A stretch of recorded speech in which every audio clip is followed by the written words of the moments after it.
ปีหน้านี่เริ่มแล้วเริ่มบังคับเพราะนี่คือระบบที่เรียกว่ามันเป็นการคือเขาคำนึงถึงใน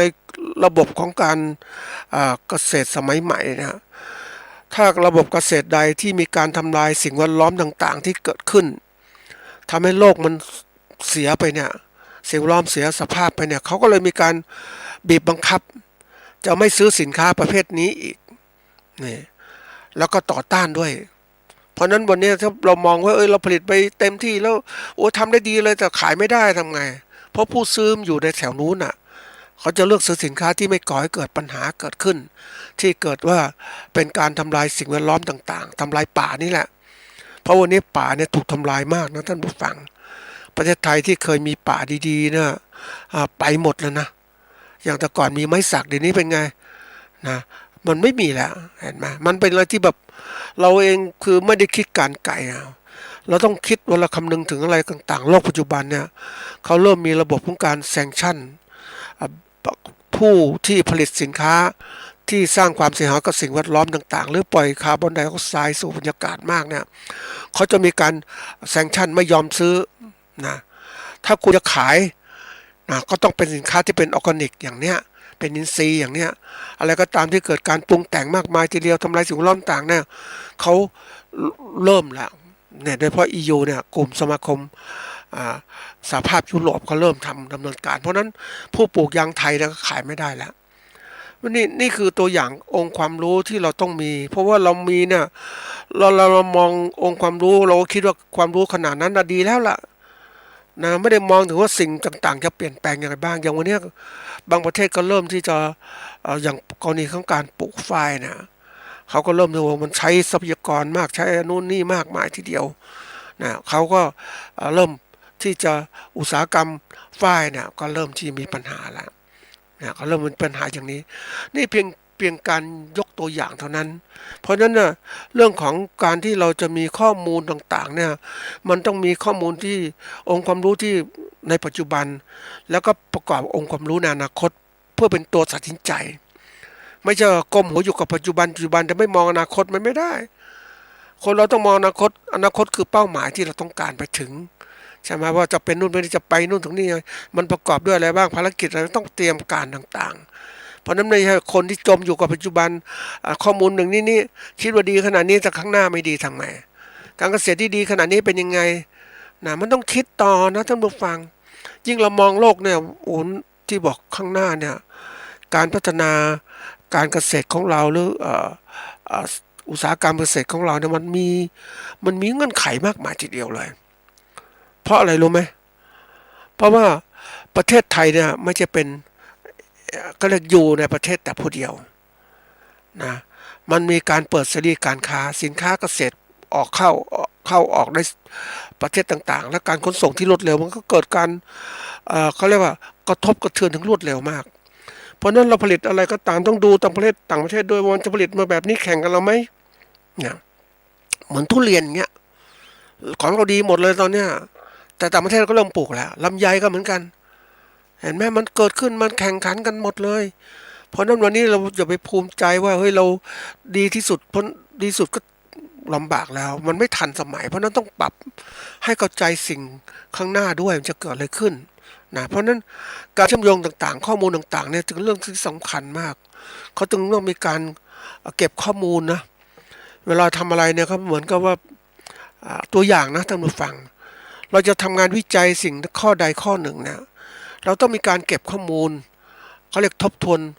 อ่าเอกสารนะที่เรามีอยู่ข้อมูลอะไรบ้างมันเกี่ยวข้องอย่างนี้อะไรสิ่งที่เขาทำไปแล้วเป็นยังไงนะแล้วเราก็มารวบรวมข้อมูลว่าอันไหนมีผลเกี่ยวข้องกับเรื่องนี้เราก็ดูแล้วเสร็จแล้วเราจะทำเรื่องนี้มันสำคัญกับสิ่งที่เราตั้งเป้าหมายไว้ไหมเป็นยังไงนี่คือการเชื่อมโยงเป็นนักวิจัยนั่นเองอย่างเราจะวิจัยเรื่องผลิตผลเกษตรของเราเนี่ยเอาง่ายๆเนี่ยแหละเราประกอบการปลูกข้าวเนี่ยแหมมันโอ้ยเราต้องกินข้าวประจำนะท่านผู้ฟังเราปลูกข้าวเนี่ยพวกข้าวคือเขาเรียกว่าเป็นอาหารหลักของเราอะสมมตินะแต่ทีนี้ว่าในพื้นที่นาของเราเนี่ยเรามีพื้นที่สัก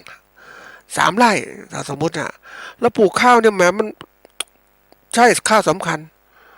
แต่ทีนี้เราคิดว่าเฮ้ยแล้วเราต้องการเงินที่มากขึ้นกว่านี้ทำไง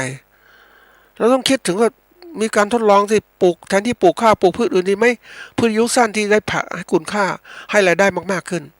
แล้วได้รายได้นะมาซื้อข้าวดีไหมเนี่ยเริ่มคิดละเปรียบเทียบอย่างเงี้ยมันเกิดขึ้นถามว่าประเทศไทยเนี่ยคนจะเริ่มเลิกปลูกข้าวมากินมาปลูกอย่างอื่นมันมีกี่เปอร์เซ็นต์มันน้อยมากเพราะคนส่วนใหญ่ก็มองความสำคัญของการปลูกข้าวแต่เราเองน่ะเรามองสำคัญของการผลิตเพื่อเราจะได้มีรายได้มากขึ้นเพราะเราปลูกข้าวเราก็ได้ปีไร่ละเอ่อตันหนึ่ง1,000 กิโลต่อไร่อย่างเงี้ยมันอาจจะเสียเวลาการผลิตของเราแต่เราปลูกพืชที่เป็นพืชเงินพืชทองอย่างเงี้ยรายได้มากขึ้นนะอย่างเอาไปปลูกแคนตาลูปเนี่ยปลูกผักชีผักสวนครัวนะที่เก็บทุกวันน่ะมันมีรายได้มากกว่าการปลูกข้าวก็ได้เห็นไหมเราต้องคิดเราก็มีการทดลองดูสิเก็บตัวเลขต่างๆมาเป็นไงเราถึงจะทำให้ดีขึ้นนะทีนี้เนี่ยในตัวอย่างที่ว่าบางครั้งที่เราส่วนใหญ่เราก็ไม่ได้ทดลองมากมายเพราะว่าเรามักจะเป็นผู้ที่รับข้อมูลตลอดเวลาข้อรับความรู้ต่างๆที่คนอื่นให้เราไปดูนู่นดูนี่แล้วก็รับความรู้จากเขามาใช้ทีนี้เราไม่รู้ให้รอบความเป็นยังไงเพราะนั้นเวลามาใช้เนี่ยมันไม่ถูกอะเราก็เปลี่ยนหมดไม่ได้เราต้องทดลองกันท่านผู้ฟังยุคนี้เป็นยุคที่แบบเราเองอย่าไปเชื่อคนอื่นมากเราต้องมีงานทดลองช่างใจเราบ้างเฮ้ยมันจริงไม่จริงนะเราก็ต้องมีการทดลองเพราะนั้นในเรื่องการทำงานต่างๆเรื่องข้อมูลเนี่ยมันก็ต้องมีการที่เรียกว่าศึกษาให้มากขึ้นค้นคว้ามากขึ้นนะเราก็ต้องพยายามที่จะเขาเรียกว่าเก็บเกี่ยวข้อมูลให้มากขึ้นว่ามันเป็นยังไงนะเราเอ่อจะต้องรู้ล่ะ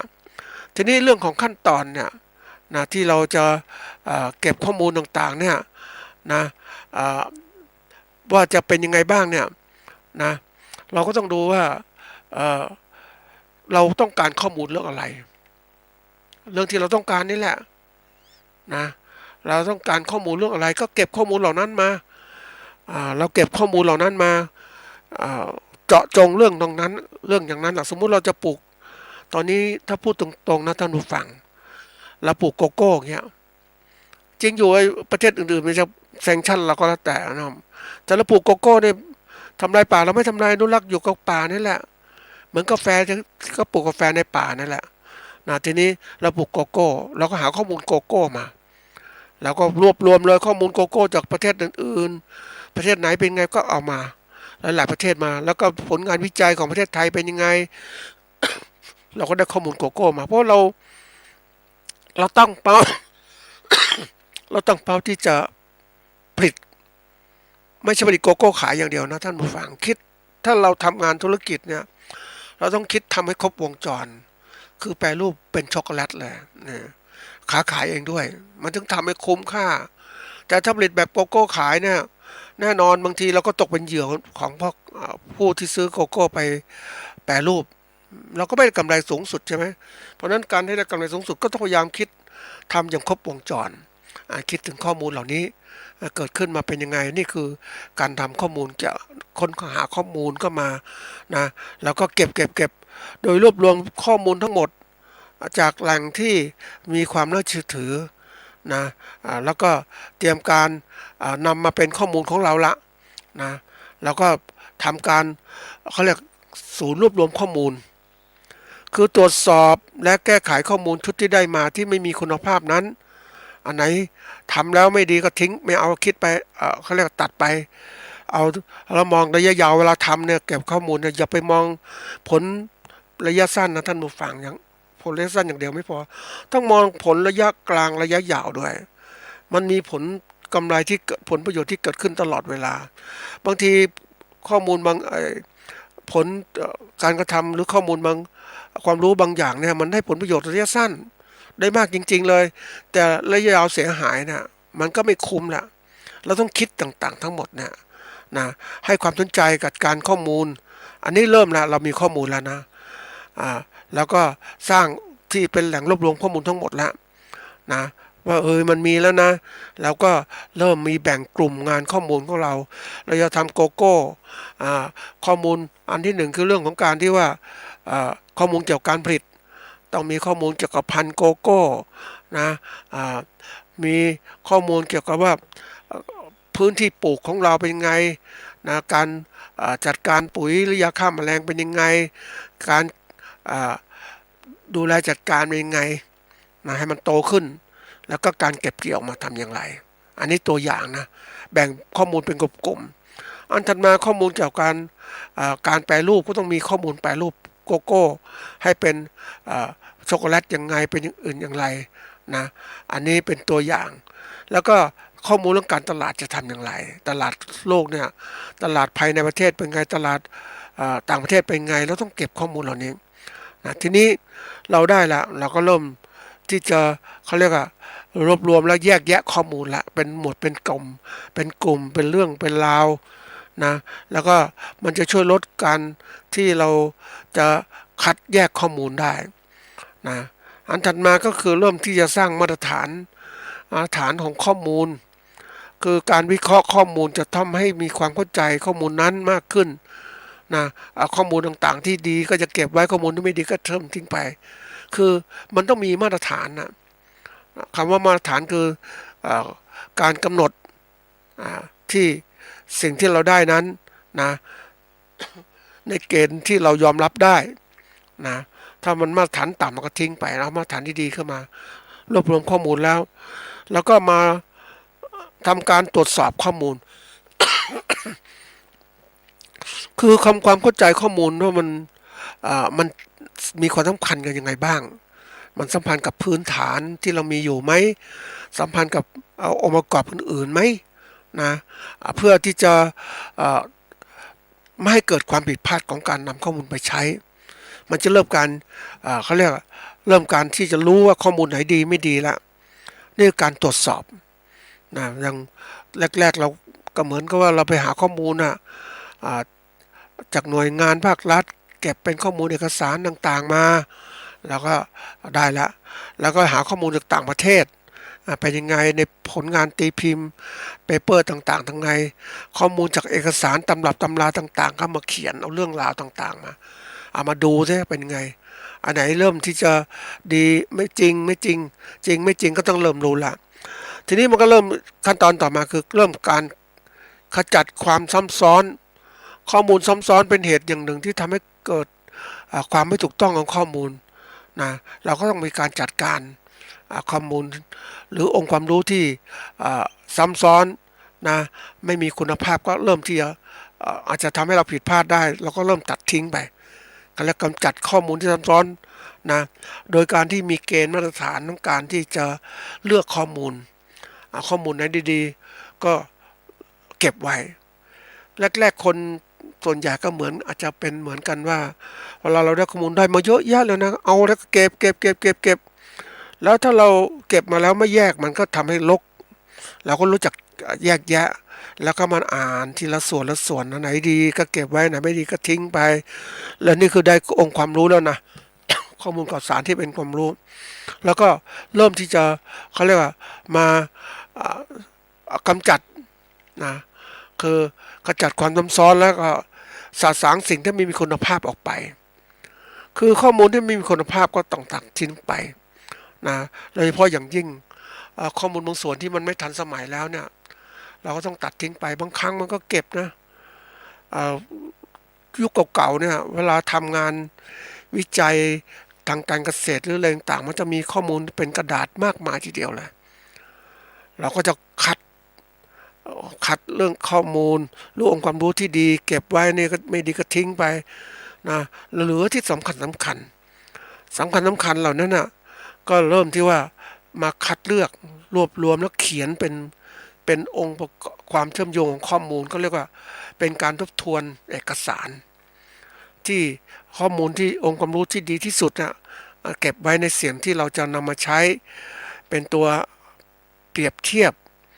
เป็นตัวที่อ้างอิงกับสิ่งที่เราจะทดลองหรือเรามีความเชื่อนะสมมติฟังเราเชื่อว่าเราอยากจะทำสิ่งนี้ละนะ เราก็มีความเชื่อแล้วทีนี้มันมีข้อมูลที่เกี่ยวข้องข้อมูลไม่เกี่ยวข้องแล้วก็แยกไปสิอันไหนที่เกี่ยวข้องก็นำมาอะไรที่เกี่ยวข้องมากๆก็นำมาเขียนไปเรียบเรียงการรู้จักเรียบเรียงเอกสารต่างๆนะถือว่าสำคัญมากนะท่านผู้ฟังมันทำให้เรานั้นรู้จักที่ว่าเอ่อวิเคราะห์ข้อมูลนะวิเคราะห์องค์ความรู้ของเรานี่แหละนะคนเราเนี่ยถ้าเขาบอกว่าบางครั้งเนี่ยการวิเคราะห์ข้อมูลรู้องค์ความรู้ต่างๆเนี่ยเราวิเคราะห์โดยใช้สมองนะท่านผู้ฟังใช้สมองจ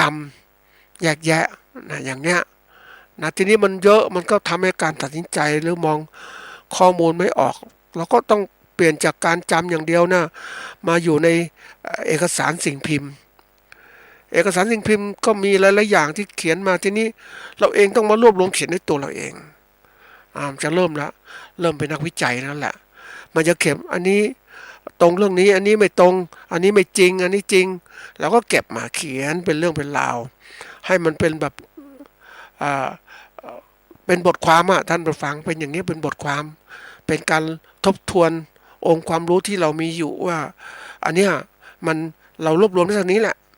อย่างที่กล่าวไว้ว่าโกโก้เนี่ยมีองค์ความรู้เท่านี้แหละที่มีอยู่ในปัจจุบันเนี่ยทีนี้เราก็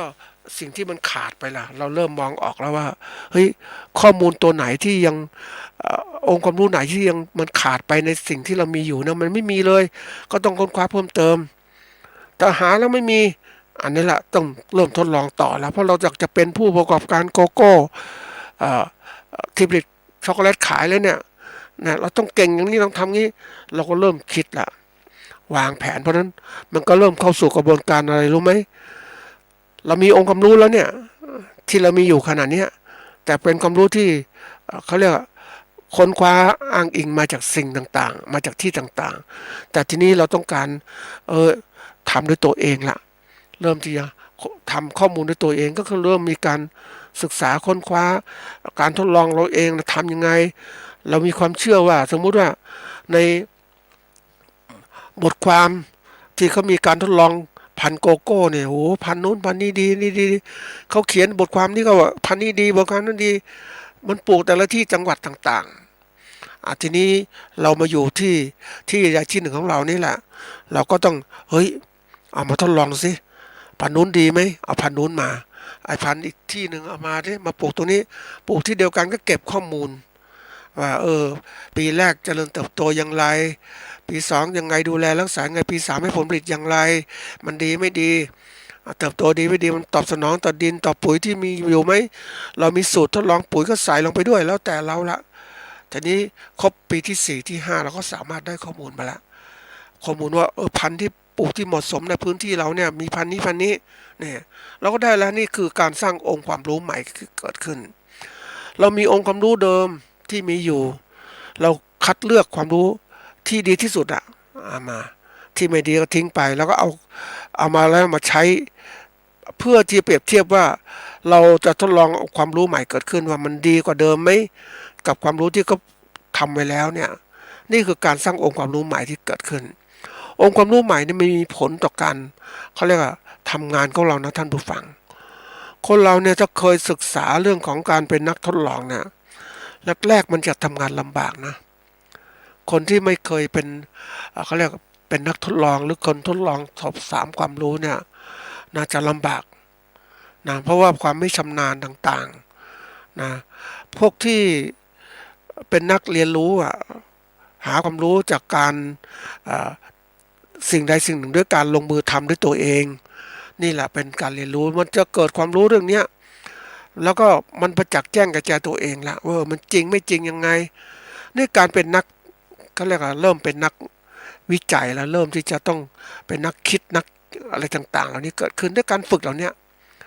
เสร็จแล้วก็คล่องตัวละมันไวมันเริ่มที่จะแรกๆทำงานช้าต่อไปทำงานไวขึ้นมันแค่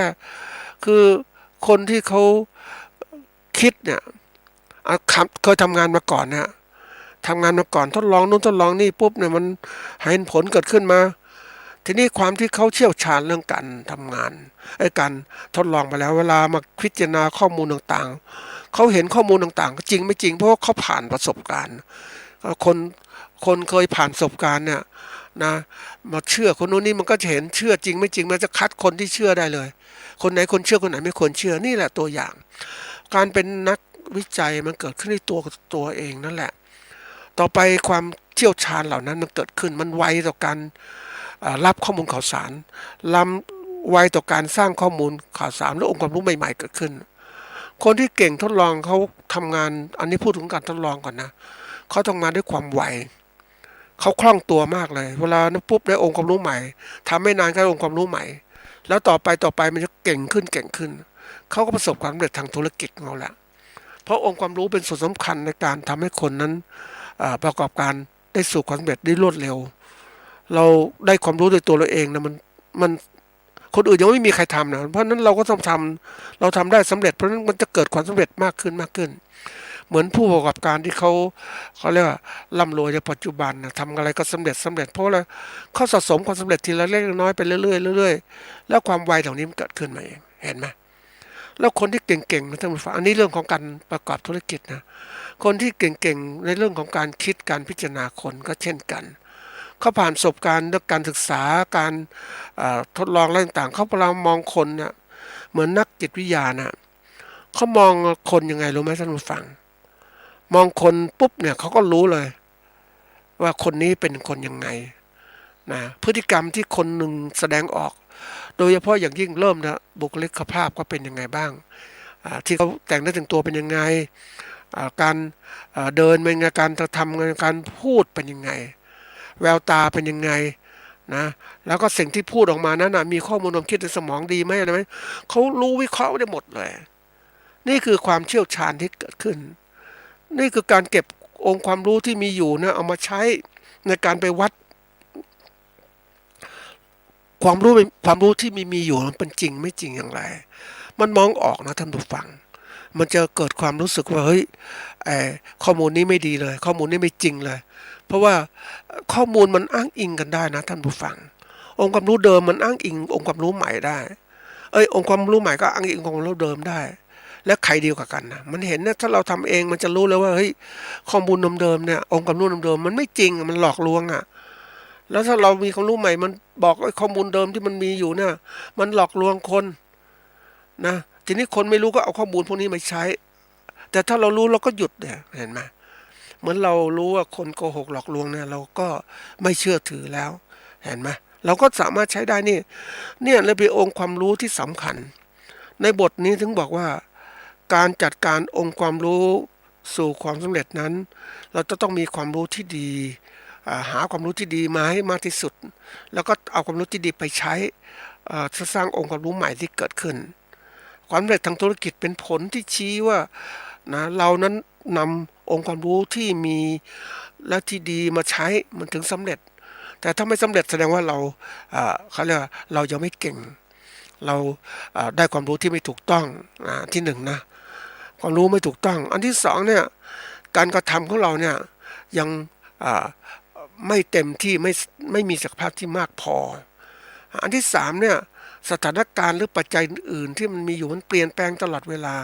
เพราะฉะนั้นเราก็ต้องพยายามวิเคราะห์ไว้อะไรที่เกี่ยวข้องต่างๆเพราะว่าความสำเร็จของเรามันไม่ขึ้นอยู่องค์ความรู้ที่เรามีอยู่อย่างเดียวมันขึ้นอยู่กับตัวเราขึ้นอยู่กับการสิ่งแวดล้อมต่างๆที่เกี่ยวข้องนะเขาบอกว่าโลกปัจจุบันเนี่ย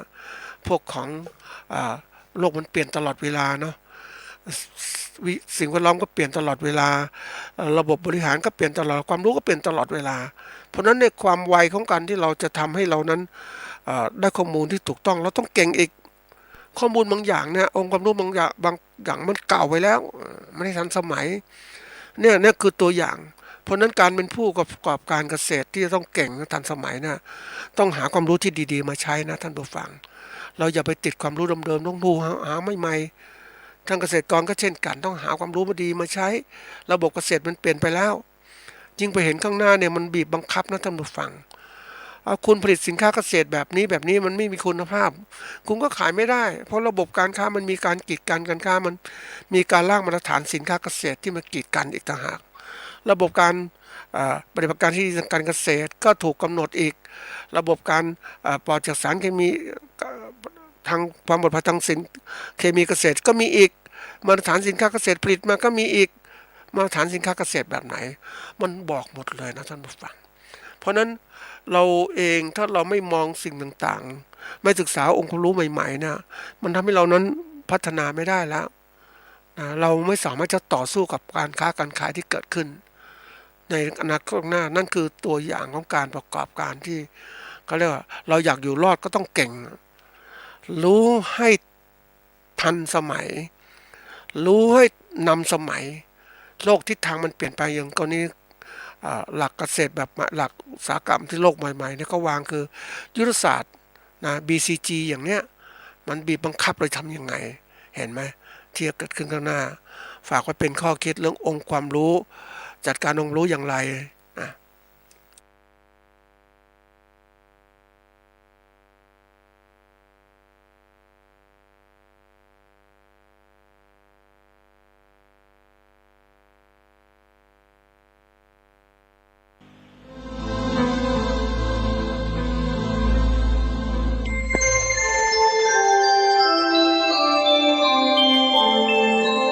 ขณะนี้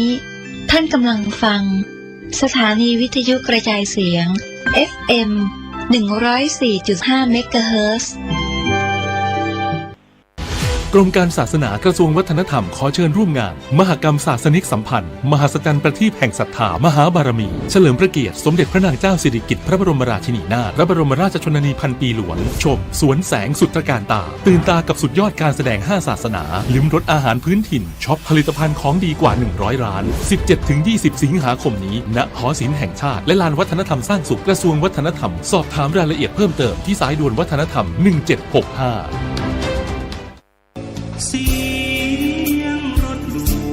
การฟังเทศน์รายการรถด่วนขบวนพิเศษฤดูการเข้าพรรษาประจำปีพุทธศักราช 2566 จัดโดยคณะสงฆ์จังหวัดเชียงใหม่สภานักธรรมจังหวัดเชียงใหม่พุทธสมาคมจังหวัดเชียงใหม่ยุวพุทธิกสมาคมจังหวัดเชียงใหม่สภาวัฒนธรรมอำเภอเมืองเชียงใหม่มูลนิธิพุทธสมาคมชมรมอนุรักษ์วัฒนธรรมประเพณีท้องถิ่นจังหวัดเชียงใหม่ชมรมลูกเสือชาวบ้านจังหวัดเชียงใหม่ทศปชอำเภอเมืองเชียงใหม่ดำเนินงานโดยคณะกรรมการบริหารงานกลุ่มหนุ่มสาวจังหวัดเชียงใหม่วันพฤหัสบดีที่ 24 สิงหาคมขึ้น 8 ค่ำเดือน 11 เหนือเดินทางไปยังวัดหนองบัวตำบลหนองตองอำเภอหางดงจังหวัดเชียงใหม่เวลา 19 นาฬิกาฟังพระธรรมเทศนาหนึ่งกันฟังเทศฟังธรรมในฤดูการเข้าพรรษาและออกพรรษาในการฟังเทศรายการรถด่วนขบวนพิเศษก็เชิญชวนคณะสงฆ์คณะศรัทธาสาธุชนทั้งหลายได้ร่วมเดินทางไปกับรถด่วนขบวนพิเศษทั้งหมดมี 13 ขบวนด้วยกันนะครับก็เป็นส่วนหนึ่งของการประชาสัมพันธ์เชิญท่านฟังเทศรายการรถด่วนขบวนพิเศษฤดูกาลเข้าพรรษาซึ่งมีการจัดโดยคณะสงฆ์จังหวัดเชียงใหม่องค์กรเครือข่ายชาวพุทธจังหวัดเชียงใหม่ดำเนินงานโดยคณะกรรมการบริหารงานกลุ่มหนุ่มสาวจังหวัดเชียงใหม่ก็เป็นข่าวสารเพื่อการประชาสัมพันธ์รถด่วนขบวนพิเศษประจำปี 2566 นี้ร่วมจิตศรัทธา40 กว่าปีควรให้ลูกหลานข่าวสารเพื่อการประชาสัมพันธ์1 ไลน์ 1 แชร์ 1 โอกาสทางการศึกษาโรงเรียนวิสุทธิวิทยากรวัดบุญญาวาสวิหารพระอารามหลวงสังกัดสำนักบริหารงานคณะกรรมการส่งเสริมการศึกษาเอกชนกระทรวงศึกษาธิการรับสมัครนักเรียนใหม่ปีการศึกษาใหม่เรียนฟรีตลอดปีการศึกษาไม่เสียค่าใช้จ่ายในการเรียนตามโครงการเรียนฟรี15 ปีพร้อมรับทุนการศึกษาพร้อมโควต้าเรียนต่อมหาวิทยาลัยและวิทยาลัยของรัฐตามที่ต้องการคุณสมบัติเป็นนักเรียนชายและสามเณร1จบการศึกษาประถมศึกษาปีที่6รับ50รูปคน2จบการศึกษามัธยมศึกษาปีที่3รับ50รูปคนสนใจติดต่อได้ตั้งแต่บัดนี้เป็นต้นไปโรงเรียนวิสุทธิวิทยากรหลักสูตรการเรียนการสอนมีศักดิ์และสิทธิเท่าเทียมสถาบันการศึกษาของรัฐบาลทุกประการติดต่อสอบถามรายละเอียดเพิ่มเติมได้ที่พระครูวิบูลย์ปริยัตยากรผู้อำนวยการ เลขที่39ถนนพหลโยธินตำบลหัวเวียงอำเภอเมืองลำปางจังหวัดลำปางรหัสไปรษณีย์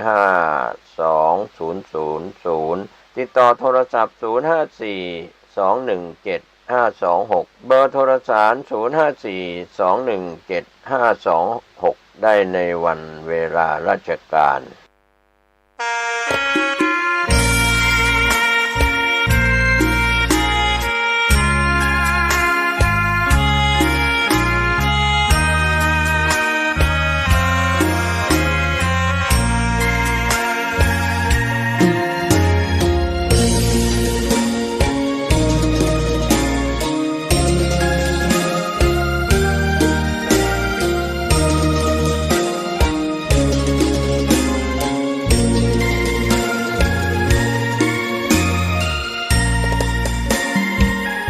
ดอกบัวดอกหนึ่งพึงใจไว้เพื่อบูชาแด่องค์พระศาสดาสัมมาสัมพุทธเจ้ามีความงามเงียบไม่เปรียบเทียบเขาเทียบเรา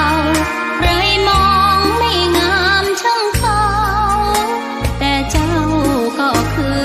ดอกบัวด้วยความสัตย์ซื่อยึดถือความดีเป็นหลักใครรักไม่รักก็ไม่จมปลักมองมัวเมื่อโผล่พ้นน้ำก็เห็นความงามในตัวไม่ยึดติดในตมชั่วขอเป็นดอกบัวดอกดีใครไม่มองว่าบัวงามเด่นแต่บัวก็เป็นดอกบัวทุกวันอย่างนี้ไม่อยากเด่นดังแต่มุ่งหวังในทางเด่นดีเกิดมาเพื่อสร้างบารมีถวายชีพนี้บูชาดอกบัวดอกน้อยเฝ้าคอยคนที่ใจบุญมาโอบเอื้อเกื้อกูลรู้ค่าของบุญเก็บบัวขึ้นมาเพื่อสร้างความดีและเสริมบารมีดังว่าใช้ดอกบัวนี้บูชาพระ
ถูกถ้อยคำเข้าถึงจิตใจ ฟังรายการวิทยุเสียงใสส่งถึงใจไปสู่ปลายนาสารธรรม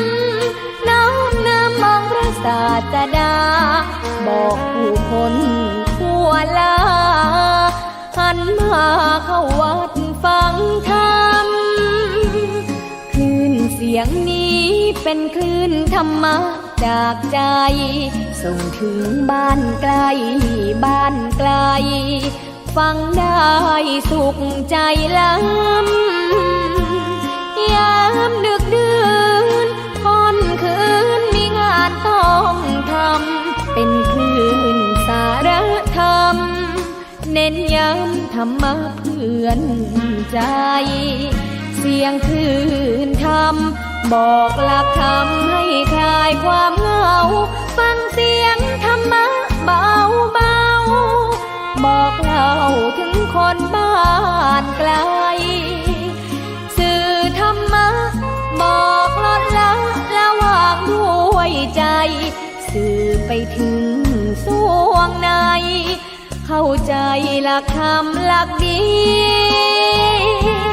พลิ้วเพลงธรรมผูกสัมพันธ์จิตใจร่าเริงฟังสาระธรรมะบันเทิงรื่นเริงในชีวิตยามวันว่างเดินทางไปเยี่ยมสถานีนัดพบกันน้องพี่วันนี้วันดีวันเสาร์สวดมนต์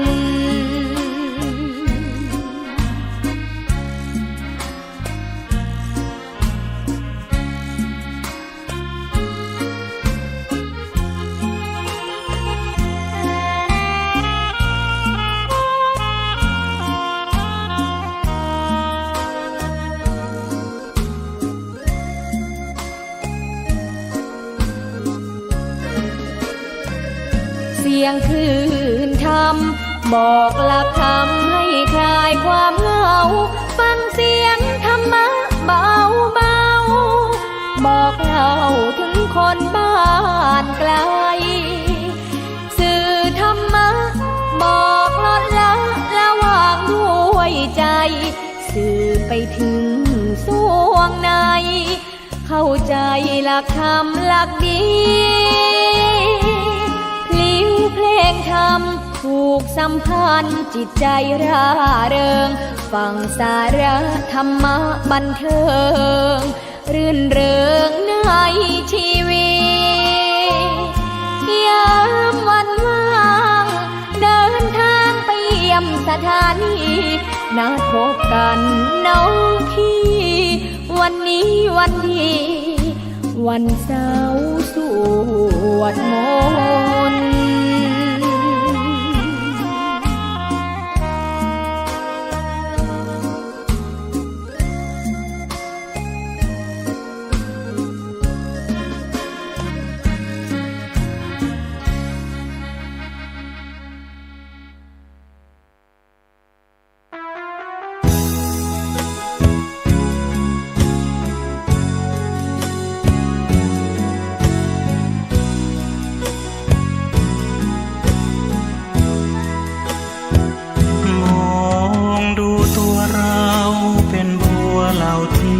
เท่าใดยังฟังธรรมะสอนใจก็ได้ดวงตาเห็นธรรมพระพุทธองค์ทรงตรัสเป็นบัวพ้นน้ำพร่ำสอนเพียงไม่กี่คำรสพระธรรมซาบซึ้งถึงใจบัวปริ่มริมน้ำรอแสงพระธรรมคำจุนนับว่ามีบุญปางก่อนเป็นทุนสร้างไว้ฝักใฝ่ธรรมะรักษาพระรัตนตรัยแสงทองส่องย้ำกลีบไปเบ่งบานขึ้นในพริบตาบัวกลางบึงว่าค ครึ่งบนโลกใบนี้ กว่าจะโชคดีเปล่งกลีบสีต้องใช้เวลาอธิบายยกสายแม่น้ำทางหน้าเหยียบย่างสู่วัยชรา เห็นศรัทธาก็เกือบจะสายชีวิตน่าเศร้าตัวเราอยู่ใต้โคลนตมมืดบอดระทมดิ่งจมห่วงเหวอามายไม่เห็นธรรมะพระพร่ำสอนให้เปลืองน้ำลายย่อมเป็นอาหารเต่าไปเวียนว่ายนายอเวที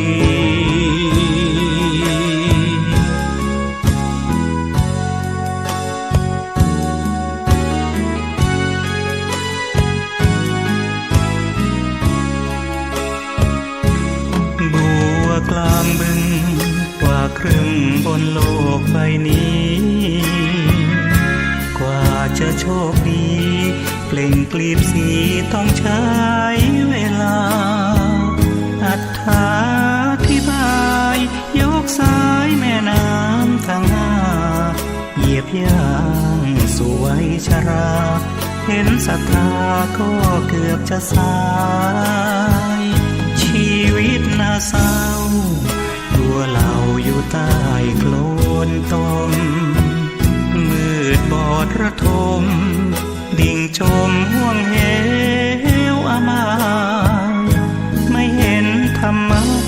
พระพร่ำสอนให้เปลืองน้ำลาย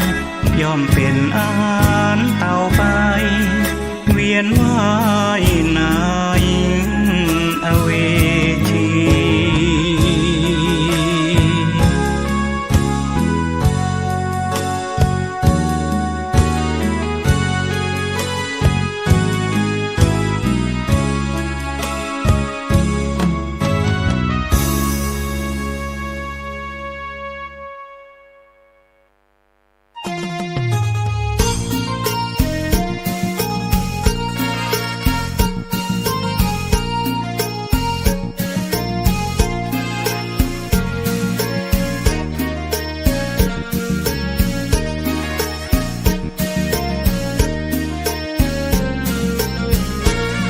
ล้านนาเมืองเหนือช่างงามเหลืองานประเพณี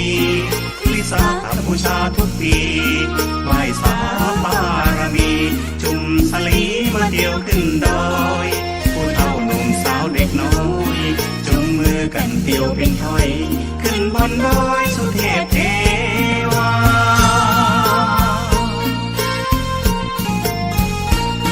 เข้ามาสักการะบูชาเพื่อขอสุมาพระธาตุสีทองศูนย์รวมใจไทยทั้งพ้องใกล้ไกลรักใคร่ปรองดองร่วมฉลองสืบสานนานมาตั้งแต่บุรพกษัตริย์เจ้าฟ้าพญาคือนาถึงออกครูบาศรีวิชัย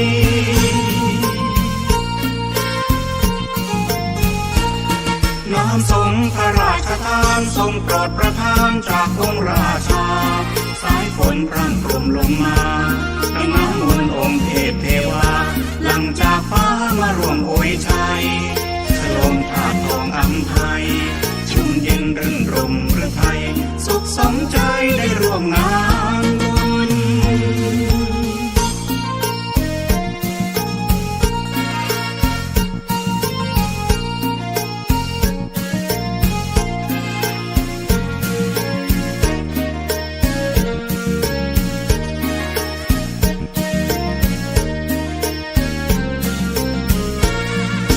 ใจในประเพณี600 กว่าปีที่เที่ยวขึ้นดอยแต่งกายให้สุภาพเรียบร้อยสาวใดนุ่งน้อยห่มน้อยระวังไก่พลอยจะคอยจริงคุณไหว้สาพระธาตุเอาบุญรับพรจากหลวงพ่อเจ้าคุณพระเทพวรสิทธาจารย์ไหว้สาบารมีเป็นประเพณีล้านนายิ่งใหญ่พระเน เณรศรัทธาร่วมใจถือขันเข้าตอกดอกไม้ไหว้พระพุทธปฏิมาประธาน